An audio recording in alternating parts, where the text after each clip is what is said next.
Encore une fois, chers élèves, bonjour. Et comme je l'avais bel et bien précisé la fois dernière, la séquence précédente, j'ai signalé à la fin que nous devrions voir ou revoir la phrase simple. Mais cette fois-ci, sur quel jalon? Il s'agit de parler ici, bien évidemment, de la phrase simple, plus particulièrement les types et les formes de la phrase simple. Mais à l'instant, pour respecter, pour ne pas brûler les étapes, nous allons commencer d'abord à vous parler, n'est-ce pas, des types de la phrase simple. Puisque j'avais indiqué dans l'autre cours que la phrase simple peut être sanctionnée par un point d'interrogation ou un point d'exclamation, cela y va suivant ces types. Alors, prêtez-moi votre attention pour mieux discerner ce cours. Lorsque nous parlons de la phrase simple et que nous voudrions parler de ces types, il est à retenir qu'il en existe 4 types. Il en existe 4 types. Ces 4 types, chaque type a son rôle à jouer dans l'expression. Nous avons primo la phrase déclarative. La phrase déclarative.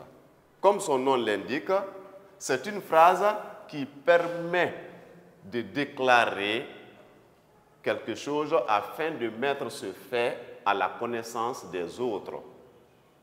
Ou c'est une phrase qui nous permet ici de diffuser une information ou de dévoiler un fait qui peut ne pas être connu par d'autres personnes. Si je déclare par exemple une vérité, la terre tourne autour du soleil. La terre tourne autour du soleil. Cette phrase est une déclaration. J'ai déclaré que la terre tourne autour du soleil.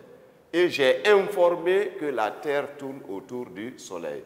Donc la phrase déclarative, son rôle essentiel, c'est de mettre en évidence nos idées, les faits, ou ceux qui pourront se faire, ou qui se sont déjà faits, ou qui sont en train de se faire.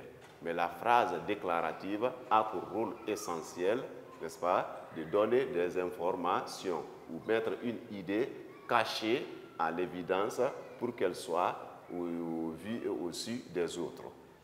Cette phrase déclarative se termine toujours par un point.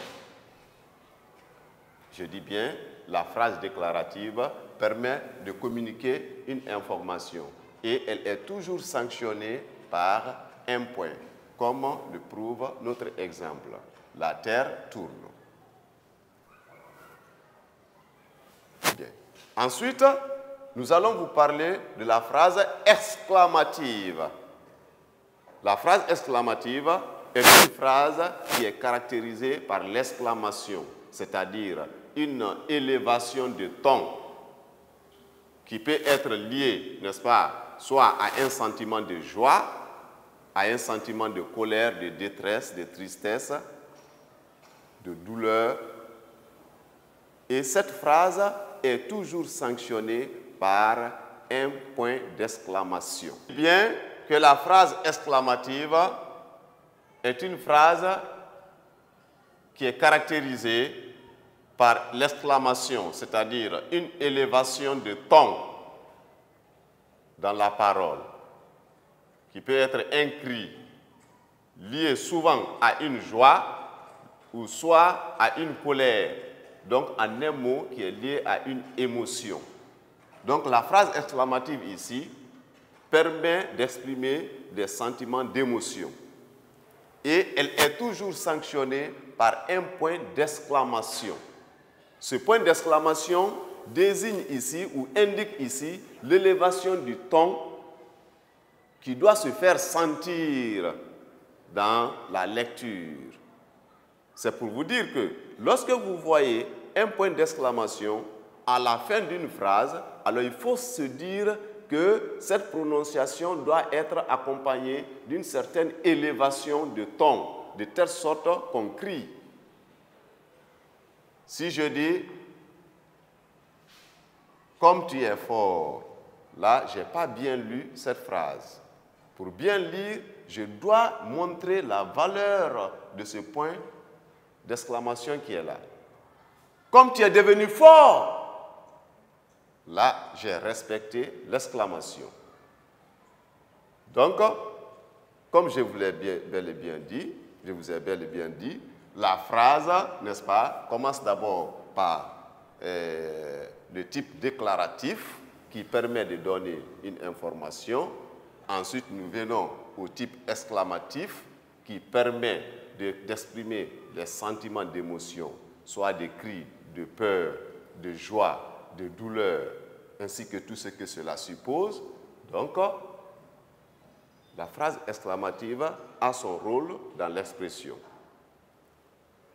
Ensuite, nous venons au niveau de la phrase impérative, comme son nom indique. Impérative. C'est cette phrase qui s'occupe ou qui permet d'exprimer un ordre, soit une prescription, soit une recommandation, soit un conseil. Mais comment reconnaître cette phrase impérative? La phrase impérative a pour noyau un verbe conjugué au mode impératif. Que ce soit maintenant au présent de l'impératif ou au passé de l'impératif, mais vous allez constater que la phrase impérative a toujours un verbe, n'est-ce pas, qui est pris au mode impératif. Voilà, comme nous montrent ces exemples suivants. Sois sage, sois sage. Avec cette phrase, sois sage, nous constatons ici que le verbe qui est là, le verbe être, est pris au présent de l'impératif. Donc, dès lors, on constate ici, n'est-ce pas, que nous voulons exprimer ici un conseil. Donc, quelque part, un ordre, quelque chose qu'on te souhaite, n'est-ce pas, d'être. Deuxième exemple, venez ici. Venez ici. Alors, comme le premier, vous constatez que le verbe qui est là, le verbe venir, est effectivement au mode impératif, au présent de l'impératif. Donc ici, c'est un ordre qui est donné, un commandement. Ensuite, sors de la classe. Ah, ici, il risque d'y avoir une toute petite confusion. Parce que tantôt, nous l'avons classé sur les phrases impératives, mais aussi, le candidat pourrait se demander, et pourtant, cette phrase se termine par un point d'exclamation.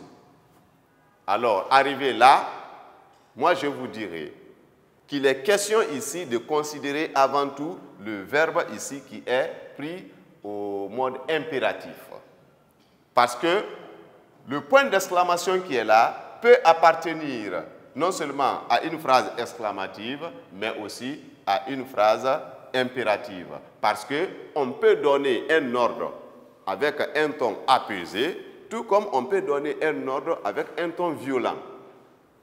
Avec un ton apaisé, je peux dire « sors de la classe ».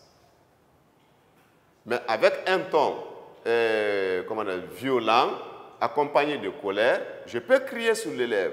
Je dis « sors de la classe ».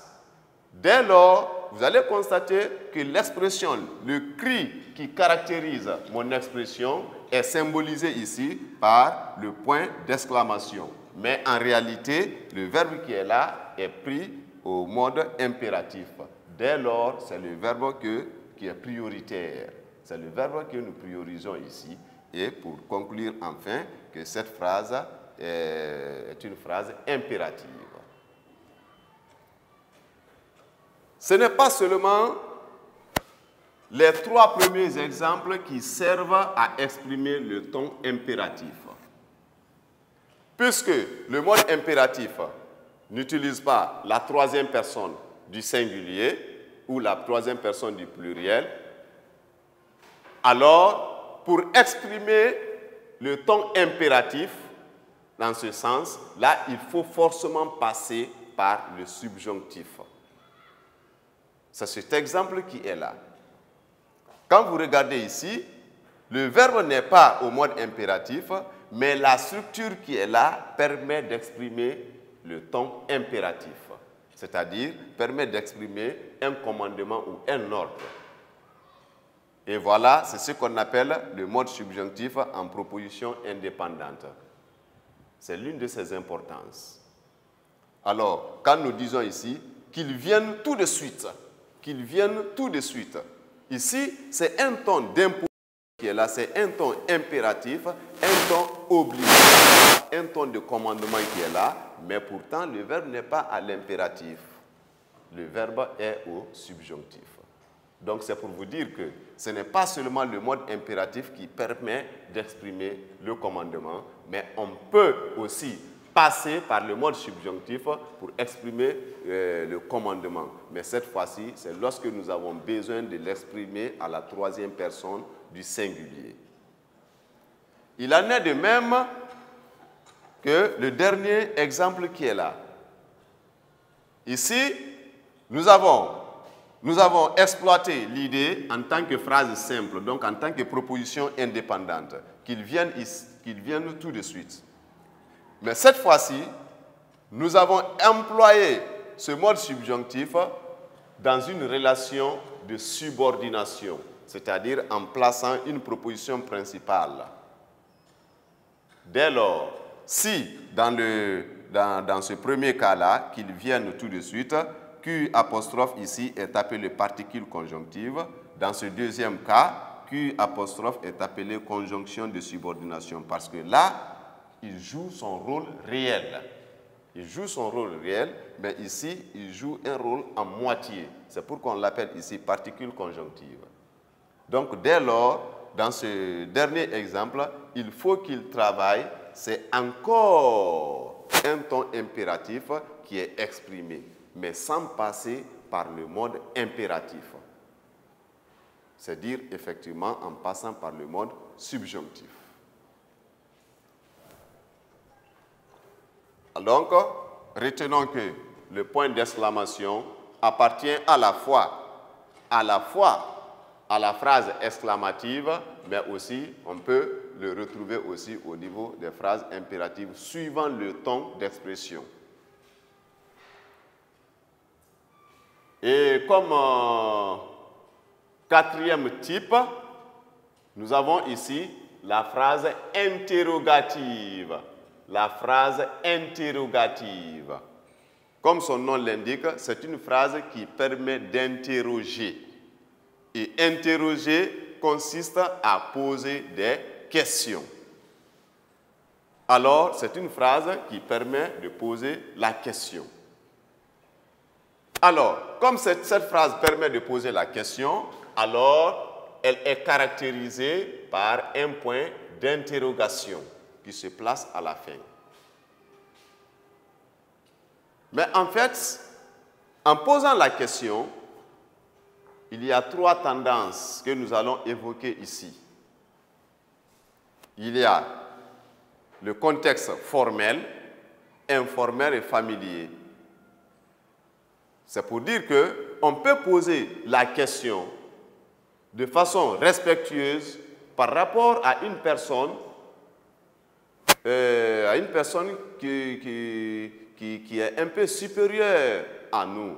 C'est-à-dire, si on veut poser la question à un supérieur, ce n'est pas de la même façon qu'avec un ami ou avec une connaissance ou avec un frère de la famille. Qu'est-ce que je voulais dire par là? Parlant de la phrase interrogative, On va prendre en compte ces trois exemples. La phrase interrogative d'abord,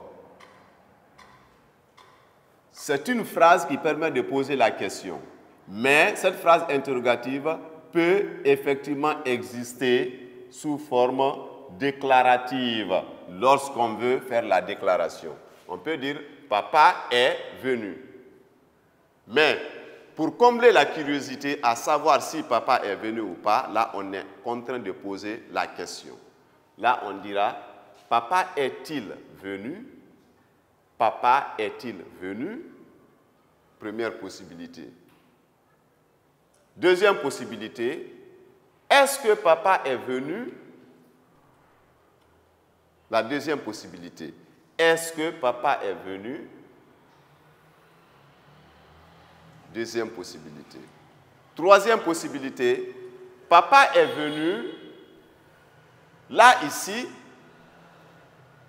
c'est le point d'interrogation ici qui doit nous guider ici pour dire que cette phrase est une phrase interrogative. Mais si il n'y avait pas de point d'interrogation ici, on l'aurait confondu, n'est-ce pas, à une phrase déclarative. Mais qu'est-ce qu'il faut savoir? C'est que les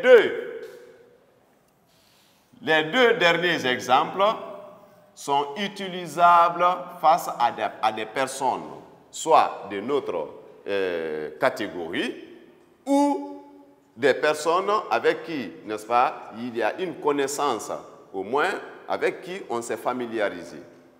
Mais lorsqu'il est question de s'adresser à une personnalité hiérarchique ou à un supérieur, il est préférable d'utiliser le premier exemple, c'est-à-dire le langage soutenu ou le langage formel. On dit « Papa est-il venu ?» Là, c'est bien, avec une personne supérieure. Mais lorsque on s'adresse à une personnalité hiérarchique ou à son supérieur hiérarchique, vouloir dire « est-ce que ?» c'est un peu du sens péjoratif. Pour s'adresser à mon chef, par exemple, je peux dire « Chef, peux-je venir auprès de vous ?» Ça c'est un langage soutenu, formel. Mais chef, est-ce que je peux venir auprès de vous? Là, c'est un peu péjoratif. Donc, il est important de signaler, n'est-ce pas, ces trois possibilités, tout en signalant que c'est la première possibilité là qu'il faut surtout utiliser lorsque vous êtes dans un milieu de qualité ou lorsque vous vous adressez face à une haute personnalité.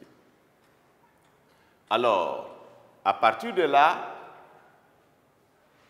brièvement, nous voyons ici que lorsque nous parlons des types de phrases simples, il faut nécessairement retenir 4 types, dont brièvement la phrase déclarative qui permet de passer une information et qui se termine par un point, la phrase exclamative en deuxième position qui permet d'exprimer des émotions de joie, de douleur, de mécontentement, caractérisées par une élévation de ton ou de cri et qui est sanctionnée toujours par un point d'exclamation. Et en troisième position, nous avons la phrase impérative qui permet d'exprimer un ton d'imposition, un ton de commandement. Lorsqu'on veut faire une recommandation, une prescription ou lorsqu'on veut procéder à un conseil. Mais en fait, cette phrase impérative peut être sanctionnée par un point suivant le ton de l'expression, tout comme elle peut être sanctionnée par un point d'exclamation suivant le ton d'expression. Et finalement, en quatrième position, nous avons la phrase interrogative qui permet de poser la question. Mais en fait, après ces 4 types, nous devons effectivement voir aussi les formes de la phrase simple. que nous verrons plus tard si le temps nous permet. On a le temps. Bien. Alors, après avoir expliqué les types de phrases simples, nous allons effectivement passer à l'étude des formes de la phrase simple. Parlant des formes de la phrase simple, il faut retenir deux formes. Nous avons la forme affirmative, la forme négative. La plupart, l'expression est régie par ça. Soit oui, soit non. Partout où il y a oui, c'est que c'est de la forme affirmative. Partout où il y a non, c'est que c'est la forme négative. À la limite du oui et du non, c'est ce qu'on appelle le doute. Alors, nous allons commencer par expliquer la première forme qu'on appelle la forme affirmative. La forme affirmative ici, c'est une forme qui permet d'avouer, d'affirmer ou confirmer. Dans une phrase affirmative, comment reconnaître? Il s'agit de regarder autour du verbe.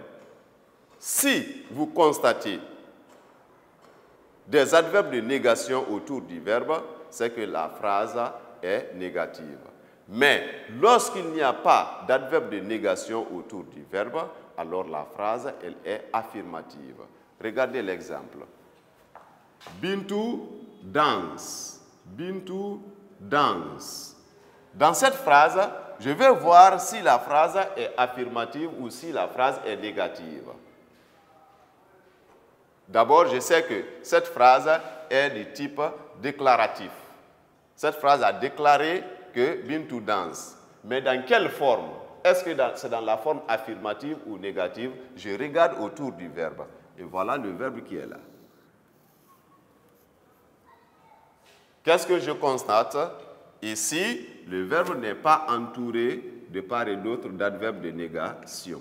Alors, cette phrase est une phrase affirmative, de la forme affirmative et du type déclaratif.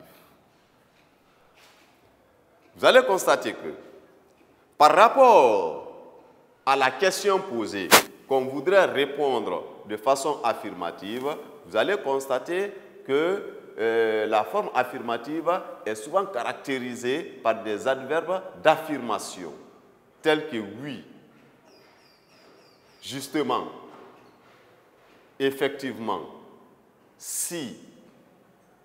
Donc, lorsqu'il est question d'avouer tout simplement, sans répondre à une question,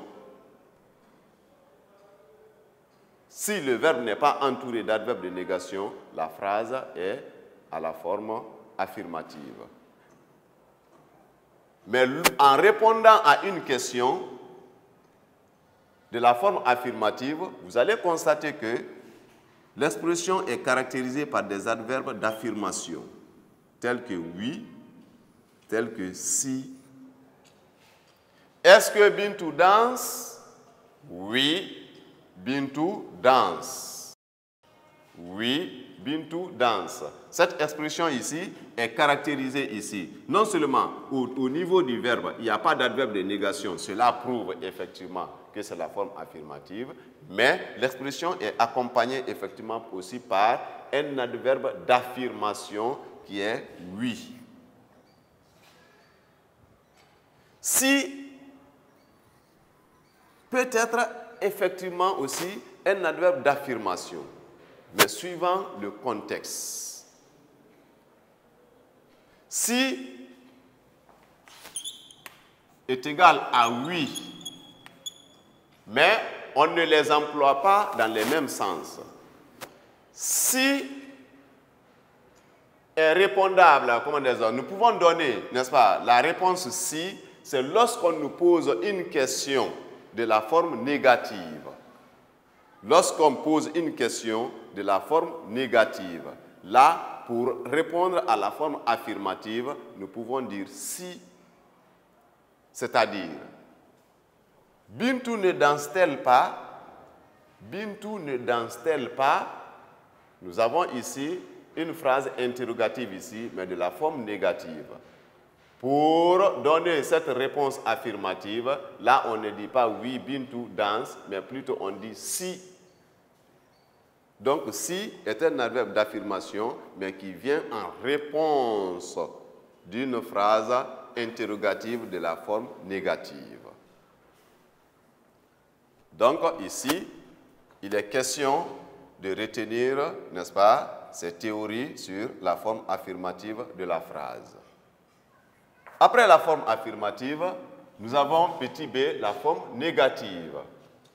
La forme négative, encore facile à retrouver, mais là, il nous faut des connaissances préliminaires. C'est-à-dire, il nous faut connaître d'abord quels sont les mots ou quelles sont les natures de mots qui permettent de mettre une phrase à la forme négative. Eh bien, il s'agit des adverbes de négation, tels que ne pas, ne plus, ne jamais, ne point, ne guère, non, non plus. Voilà, il y a plusieurs adverbes de négation. Mais lorsque la phrase est à la forme négative, vous allez voir que ces adverbes de négation iront se poser de part et d'autre du verbe. Prenons ces exemples.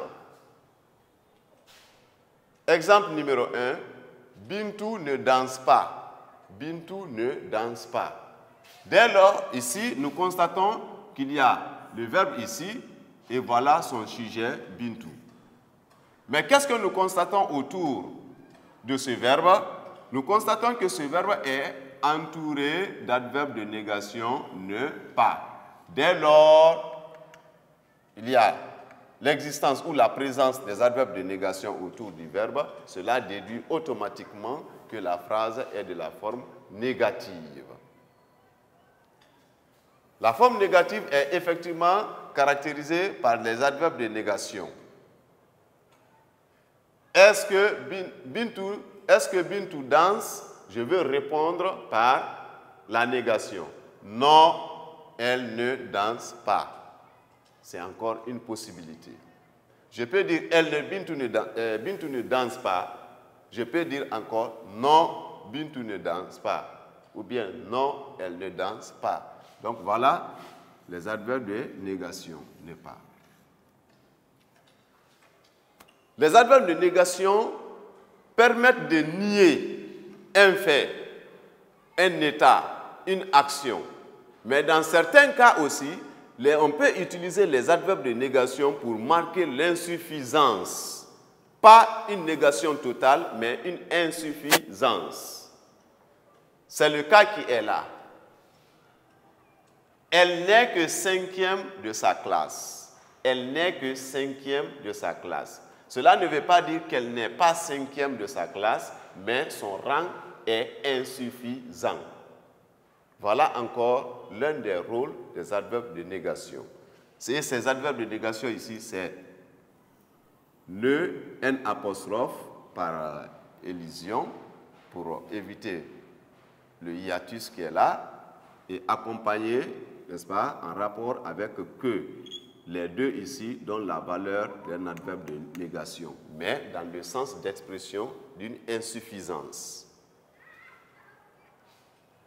Dans certains cas encore, on peut utiliser les adverbes de négation, c'est pour exprimer une condition par rapport à un fait qui doit être réalisé. Par exemple, un enfant qui est en faute face à son père pour lui avoir menti. Son père peut dire, il n'a qu'à dire la vérité pour que je le pardonne. Il n'a qu'à, c'est-à-dire, il doit seulement dire la vérité pour que je le pardonne. Donc, ce qui veut dire que dire la vérité ici est une condition pour que l'enfant soit pardonné ou que ses fautes soient pardonnées. Donc ici, voilà N apostrophe, l'adverbe de négation, et Q apostrophe qui est là. Les deux là sont là pour déterminer, pour aider à exprimer la condition qu'il faut pour que, n'est-ce pas, celle-là soit pardonnée. Tu n'as qu'à pagailler pour que je te frappe. C'est-à-dire, il te suffit de pagailler pour que je te frappe. Bien. Alors, voilà encore un dernier exemple qui est un peu en contradiction de forme avec les premiers que nous venons d'étudier. Ici, on dit c'est impossible, c'est impossible. Quand nous prenons cette phrase, le verbe qui est là n'est pas entouré d'adverbe de négation, mais dans le sens de la phrase, c'est une négation qui est exprimée. C'est-à-dire, là, on est passé, n'est-ce pas? On est passé par le jeu de préfixation pour former un contraire par rapport, n'est-ce pas, au premier mot qui a été employé. Au lieu de dire « ce n'est pas possible », nous avons ici remplacé, on a fait omission aux adverbes de négation pour, n'est-ce pas, exprimer la négation en se servant du contraire du possible. Au lieu de dire « ce n'est pas possible », là, on a dit « c'est impossible ». Donc ici, l'idée de contradiction, l'idée de négation est exprimée, mais sans qu'on ne touche ici à des adverbes de négation. Alors, chers élèves, après avoir parlé de la phrase en généralité, de la phrase simple, c'est reconnaissance. Aujourd'hui, nous avons détaillé les formes et les types de la phrase simple. Et tout en sachant que chaque type de phrase simple peut adopter les deux formes. C'est-à-dire, la phrase déclarative peut être à la forme affirmative tout comme à la forme négative. Quand nous prenons ici, la terre tourne, voilà une phrase déclarative. Mais de quelle forme? De la forme affirmative ici, parce qu'il n'y a pas d'adverbe de négation autour du verbe. Mais cette forme affirmative, cette phrase déclarative de la forme affirmative peut aussi être transcrite dans la forme négative. Je peux dire encore, la terre ne tourne pas. La terre ne tourne pas. Que ce soit maintenant vrai ou faux, mais j'ai construit une phrase, n'est-ce pas, de la forme négative. Quand nous prenons la phrase exclamative, comme tu es fort, cette phrase du type exclamatif est ici, n'est-ce pas, à la forme affirmative. Mais on peut aussi, n'est-ce pas, la transcrire dans la forme négative. On peut dire, comme tu n'es pas fort. Voilà. Bien. Et quand nous prenons, n'est-ce pas, la phrase impérative, sois sage. Ici, le verbe ici n'est pas entouré d'adverbe de négation. Donc, ce qui veut dire que cette phrase impérative est de la forme affirmative que nous pouvons transcrire dans la forme négative. On peut dire, ne sois pas sage. Là, ne sois pas sage. Voilà. Venez ici. Ne venez pas ici. Sors de la classe. Ne sors pas de la classe. Donc, c'est pour vous dire que chaque type de phrase peut révéler les deux formes, la forme affirmative et la forme négative. Alors, mesdames, mesdemoiselles et messieurs, chers invités, chers auditeurs, chers élèves, voilà ce que j'avais à vous donner aujourd'hui. Et Inch'Allah, au prochain cours, nous allons nous retrouver. Soyez sereins.